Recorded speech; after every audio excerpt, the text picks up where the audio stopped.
पहला प्रश्न है कि विद्युत आवेश का एसआई मात्रक क्या है? तो इसका जवाब है ऑप्शन नंबर बी, कूलाम। दूसरा प्रश्न है कि वेग में परिवर्तन बटे लगने वाला समय। तो इसका जवाब होगा त्वरण, ऑप्शन नंबर सी। त्वरण का मात्रक होता है मीटर प्रति सेकंड स्क्वायर। गहरे समुद्र में पानी का रंग नीला किसके कारण दिखाई देता है? तो इसका जवाब हो जाएगा प्रकाश के प्रकीर्णन के कारण, ऑप्शन नंबर एक। अगला प्रश्न है कि बारिश की बूंदों के माध्यम से सूर्य के प्रकाश के अपवर्तन के कारण एक इंद्रधनुष देखा जाता है। इसका अर्थ यह है कि सूर्य की रोशनी बहुरंगी होती है, ऑप्शन नंबर एक। दो चालक समान दिशा में धारा ले जाने पर चालक एक दूसरे को आकर्षित करेंगे, ऑप्शन नंबर ए। अगला प्रश्न है कि 10 ओम, 15 ओम और 30 ओम के तीन प्रतिरोध श्रेणी क्रम में संयोजित हैं। संयोजन का प्रतिरोध क्या होगा? तो इसका जवाब हो जाएगा ऑप्शन नंबर सी, 55 ओम। 10, 15, 25 और 25 और 30, 55। अगला प्रश्न है कि ट्रांसफार्मर डैश को रूपांतरित करता है। तो इसका जवाब हो जाएगा धारा और वोल्टेज दोनों को, ऑप्शन नंबर डी। अगला प्रश्न है कि प्रत्यावर्ती धारा का आविष्कार किसके द्वारा किया गया? तो इसका जवाब हो जाएगा निकोला टेस्ला के द्वारा, ऑप्शन नंबर सी। प्रत्यावर्ती धारा का आविष्कार किया था निकोला टेस्ला ने। थॉमस एडिसन ने आविष्कार किया था ग्रामोफोन का।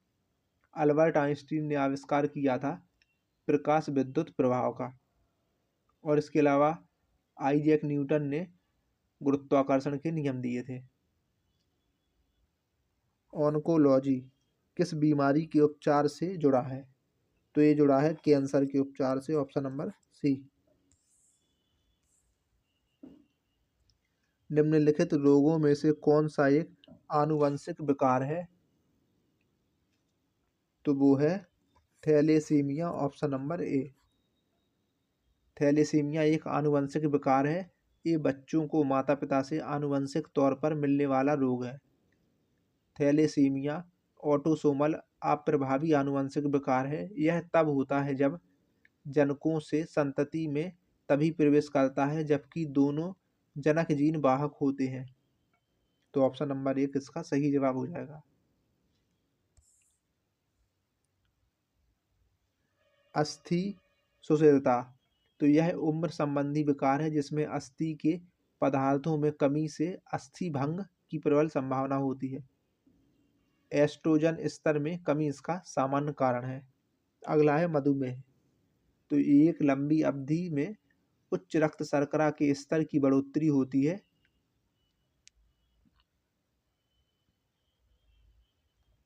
यह अग्न्याशय के बीटा कोशिका से व्याप्ति इंसुलिन का उत्पादन नहीं होने के कारण होता है। अगला है वृक्क संबंधी विफलता, तो वृक्कों की खराबी के कारण रक्त में संचय यूरिया की मात्रा बढ़ जाती है जिसको यूरीमिया कहते हैं, जो बहुत खतरनाक तथा वृक्क की विफलता का मुख्य कारण है। अगला प्रश्न है कि अग्न्याशयी रस में मौजूद डैश एंजाइम प्रोटीन को एमिनो एसिड में परिवर्तित करता है। तो इसका जवाब है ट्रिप्सिन, ऑप्शन नंबर एक। मानव शरीर में कितनी मेरु तंत्रिकाएं होती हैं? तो इसका जवाब है ऑप्शन नंबर एक, 31 जोड़ी। अगला प्रश्न है कि नर और मादा युग्मक आपस में मिलकर डैश बनाते हैं। तो वो बनाते हैं युग्मज, ऑप्शन नंबर ए। नर और मादा युग्मकों के युग्मन के द्वारा बनी कोशिका होती है युग्मज या युग्मनज, यानी कि जाइगोट। युग्मनज बनाने के लिए नर और मादा युग्मकों के युग्मन का प्रक्रम निषेचन कहलाता है। यह भ्रूण में विकसित होता है। तो ऑप्शन नंबर ए इसका सही जवाब हो जाएगा। अगला प्रश्न है कि निद्रालुता रोग यानी कि स्लीपिंग सिकनेस इनमें से किसके कारण होता है? तो वो होता है सीसी मक्खी के कारण, option number C. Sleeping sickness जिसे ट्रिपेनोसोमियासिस के रूप में भी जाना जाता है। यह एक वेक्टर जनित परजीवी रोग है। अगला प्रश्न है कि निम्नलिखित में से किसे पादप जगत का उभयचर कहा जाता है? तो वो है ब्रायोफाइटस को, ऑप्शन नंबर सी।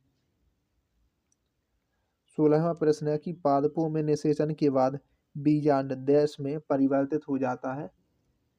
तो इसका जवाब हो जाएगा बीज में, ऑप्शन नंबर ए। तने के जरिए डैश फैलता है। तो इसका जवाब है गुलाब। ग्लूकोमीटर के बारे में निम्नलिखित में से कौन सा कथन सही है? तो इसका जवाब हो जाएगा कि यह एक चिकित्सक उपकरण है, ऑप्शन नंबर ए।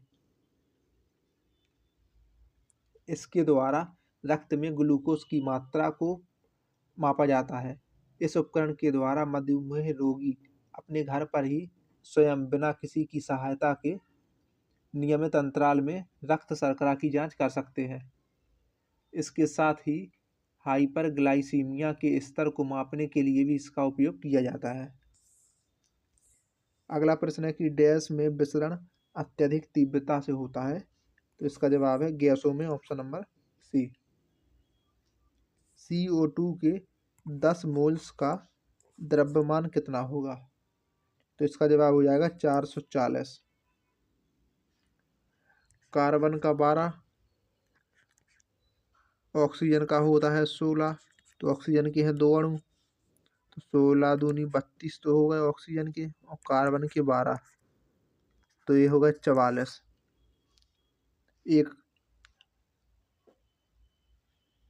44 हो गए जी 1 मोल के।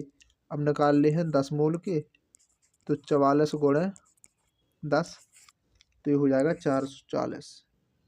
अगला प्रश्न है कि सभी तत्वों के सापेक्ष परमाणविक द्रव्यमान डैश के एक परमाणु के संबंध में पाए गए हैं। तो इसका जवाब है carbon 12, option number D. Electronic विन्यास 2-6 वाले तत्व की पहचान करें।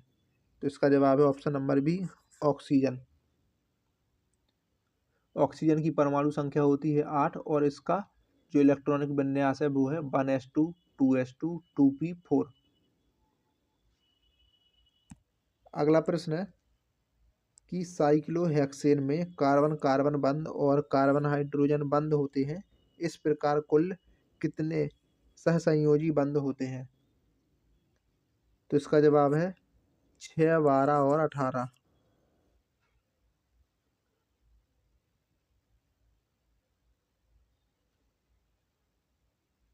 साइक्लोहेक्सेन एक संतृप्त हाइड्रोकार्बन यौगिक है क्योंकि इसमें कार्बन कार्बन परमाणुओं के बीच में एकल आबंध होते हैं। साइक्लोहेक्सेन में कुल 18 एकल बंध और 12 कार्बन हाइड्रोजन बंध होते हैं, यानी कि 6 कार्बन कार्बन और 12 हाइड्रोजन कार्बन। तो 6 हो गए जी कार्बन कार्बन के और 12 हो गए कार्बन हाइड्रोजन के, तो टोटल हो गए 18। अगला प्रश्न है कि जब सोडियम बाइकार्बोनेट को पीएच पेपर की पट्टी पर रखा जाता है तो पट्टी का रंग कैसा होता है?